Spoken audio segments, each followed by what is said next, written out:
Hi, this is Leonard Kish. I'm with Health IT TV and Ubase, a blockchain and healthcare company that's just getting started. Actually, just got our first new project this week. I'm here with Peter Nichol. Peter, you've been writing a lot about blockchain and healthcare for quite a bit now with CIO magazine. Introduce yourself a little bit and tell us about how you got interested in this. Sure. So Peter Nichol, I'm based out of Hartford and live streaming today out of New Hampshire.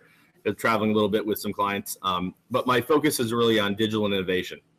And my, background is all around technology and innovation within healthcare, within the healthcare context. So I think there's a lot of folks that talk about blockchain and communicate different ideas regarding blockchain, but there's not a lot that focus specifically in the health sector. And that's my area of specialty. So I've been working with, a lot of different executives over the years and, recently recognized from MIT Sloan and CI 100 as being a digital innovator, and looking forward to our chat today, Leonard. So tell me a little bit, so a lot of people are really unfamiliar with blockchain and what it is. So give us your quick, 30-second definition of blockchain and why it's important for healthcare. So 30-second is blockchain allows for the ability to record events, health events that can't be changed. So any type of health event, it could be a admission to a clinic, it could be a preventative care visit, it could be an electronic health record, it could be lots of different things, but any type of health related event that needs to be recorded and then accessible later. And the history of that event is important, and that it doesn't change, and that it's a permanent type of record. And that's the type of ability that blockchain provides. And really it's a layer of trust. When you think of all the different things we've done in healthcare, there's been a lot of technological advances, and frankly, the technology has been around to interoperate, health for many, many years, but we're still not there. So there's something else missing. It's not just technology, it's not just integration, and just adding another standard isn't going to fix it. We had HL7, and that pretty much solves most of the issues if everybody used it, but everybody's not using it. So there's something else that's there. And I think what we find with blockchain is it's really the ability to share. Until we as providers and practitioners decide that we're going to share our data, whether we're a hospital system or we're a private network, that we're going to be able to communicate and share information to other folks to have accessibility. And one example that comes to mind is if you look at kind of like the financial services model, if you wanted to get $10 out, from your account, you can go to any ATM and pull your $10 out. Mm-hmm. So it might not be your Bank of America ATM or your Chase ATM, but you can go to any ATM and get your information out. They can access your records. They can confirm what your balance is and get your money out. Healthcare doesn't really work like that. If you look at those different ATMs as different providers, well, you can't go to any ATM in the healthcare space. You can only go to one, that one provider that has your information. And the other provider, or that other ATM in the financial services, comparison, doesn't have any of your information. So how do you provide an effective continuum of care when you have all these different silos? And I think that trust is what blockchain is going to help eliminate. So you're saying then that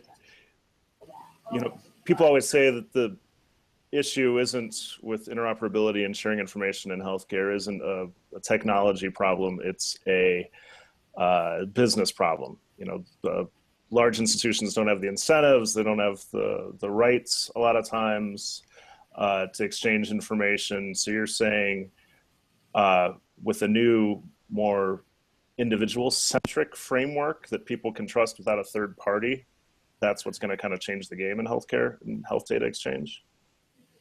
I think it's going to get us closer. I'm not saying it's necessarily going to be, the single,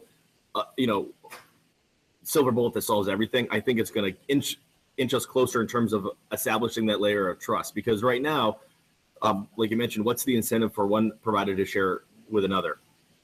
Benefit of the communities, deepening community relationships, advancement of general medicine, and overall, like, it's good for the society. But when you look at the financial incentives, there's not many. And it's tough to have a lot of movement of behavioral change without financial incentives. So when you think about how blockchain is going to be adopted, and we chatted about this a little bit the other day, it's like, well, we're going to have to solve this incentive problem somehow. before large providers and payers are going to move. If we can figure that out, I think blockchain will be a good conduit to add on, well, how does that really work? And how does that trust work? Because it's the trust that's so key. You and I talked a little bit about some other countries where trust had been a factor in people's lack of interest in sharing health information. Can you talk about some of the examples there? Sure. Two that come to mind. One is in the UK with the NHS, and then the second is Australia. So if we take NHS first, they had a program called Care.Data that they launched in 2013. It was kind of like grassroots a little bit in 2012, and ultimately got officially funded by the government in 2013. And when they launched it, all the technology worked. There were, a couple minor vendor problems if you look through the weeds, but ultimately it was like basically just, filtering the sand and a couple minor things that they flushed out, but there was no substantial technology issues.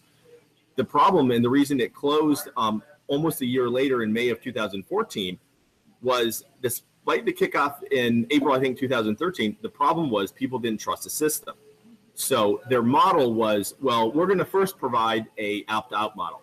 So you are opted in by default, but if you want to opt out, well, we'll give you this kind of kludgy process to do that. And of course, there was a large uproar and concern with patient privacy and confidentiality, and then the whole idea of like, well, we don't really trust you. I don't really think I want my information with you. I didn't give you permission to hold my information. And essentially, despite the technology working, it shut down in May of 2014, and that was the end of it. And the reason was, despite the technology working, there wasn't incentives. But what they didn't solve was like the personal problem, like the patients don't trust the government, and because there wasn't there were basically an intermediary between the providers, they lost a lot of trust and credibility. And when you present an opt-out only model, which means by default we're going to share all your information unless you get wind of this and say, hey, that doesn't make sense to me, it doesn't build a lot of trust. If you flip over to Australia, what they're doing is they have a program called My Health Record, and they have about 24 million folks in their country, and they have large populations in Sydney and Melbourne with like 4.4 million and like 4.8 million. So there's a pretty kind of high concentration areas, and they started this program called My Health Record there, and their idea was to have this essentially universal health record that anybody could access. It started in 2012, now 2016, right? Been launched about 4 years. When you start to look through the data, you notice that they promote about 4.6 million records have been entered. Well, 24 million people, 2.6 million. Well, it sounds like you're making some progress in 4 years. People didn't know about it, early education, and eventually they're adopting. When you kind of dig a little bit more and uncover some of the reality, you notice that like 65% of all non-hospital providers, because that's what the government owns and has accountability for in Australia, non-hospital providers, small practices, clinics, things like that, then what you find is that 65% of all those participate in My Health e-record. So that sounds pretty good. When you dig a little bit more, you realize that the full profiles, or the full health profile, meaning to have like, Peter Nichol's information, all my blood work, all my clinical information, and a complete view end to end of who I am and where I've seen in terms of clinical, doctors and diagnosis.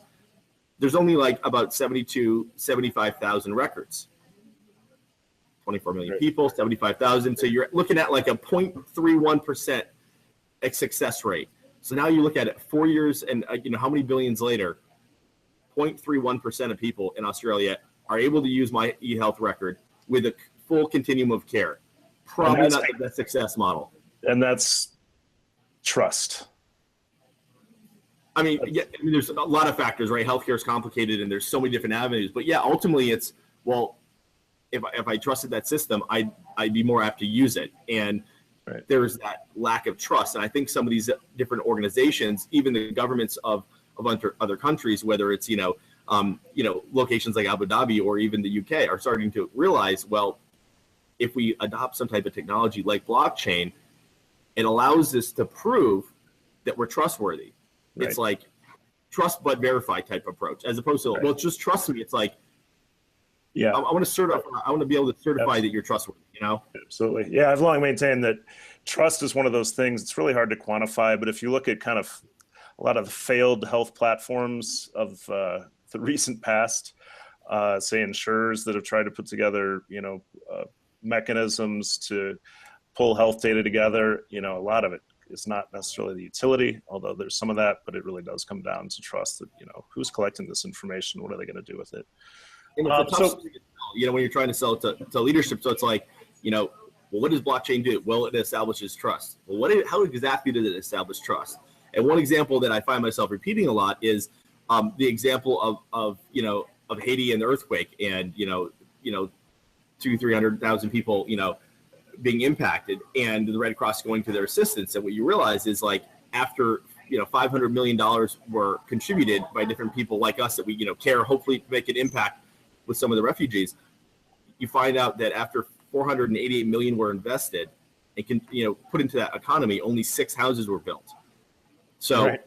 That is still a lot of trust. And it's like, well, it was a very complicated situation. You wouldn't understand. Well, maybe, but 6 houses, $500 million, it's a weak story. So where did that money go? And they don't really have a lot of answers. So when you look at it like that, and now you're going to contribute to some type of nonprofit, whether you're going to invest in a company that's on the NASDAQ or NYSE, or you're contributing your, couple grand a year from a nonprofit standpoint, does it really make sense if you have 2 different options and one company's on the blockchain and you know exactly where their information's going and where your money's going, maybe not in the dollar increment, but, $100,000 or $10,000 went to here and went to there, versus a company that's like maybe a nonprofit that says, well, just trust us. We're going to allocate it really responsibly.